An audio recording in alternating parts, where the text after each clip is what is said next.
Баршамызға сәлем достар. Әдеттегідей сіздермен бірге Тұшыру каналы. Бүгінгі шығарылымыз түсіңізде орамал көрсеңіз, оны қалай жору керектігін назарларыңызға ұсынамыз. Түсінде орамал көру түс көрушінің жақында қолы жеткізген мейірімділігі мен үлкен қауіпсіздігін білдіреді. Түсіндегі ақ орамал түс көрушінің жаңа күн көріс кезінде қолы жетіп лайықты өмір сүретінін білдіреді. Сондай-ақ армандаушының өміріндегі көптеген өзгерістерінің орын алуын білдіреді.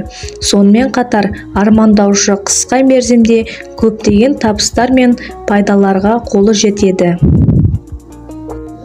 Көз жасына байланысты киілген орамалды көру армандаушының алдағы кезеңде бір уақытта бірнеше жаман нәрсеге ұшырайтынын көрсетеді. Орамал некені, сондай-ақ армандаушының басқаратын құмарлық күшін көрсетеді.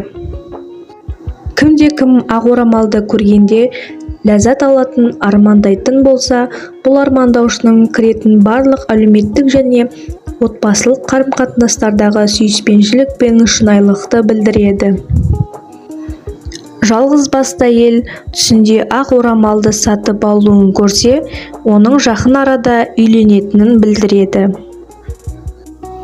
Үйленген әйел орамал сатып алу үшін базарға бара жатқанын көру қауіпсіздік пен жайлылықтың белгісі.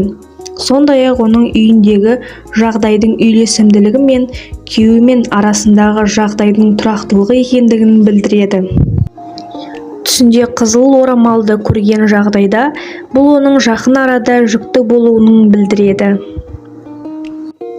Ажырасқан әйел түсінде орамал көру уайым мен қайғының жойылуымен қатар алдағы кезеңде алатын психологиялық тыныштықты білдіреді. Ажырасқан әйел түсінде орамал сатып алатын болса, жақын арада жаңа неке құруды білдіреді.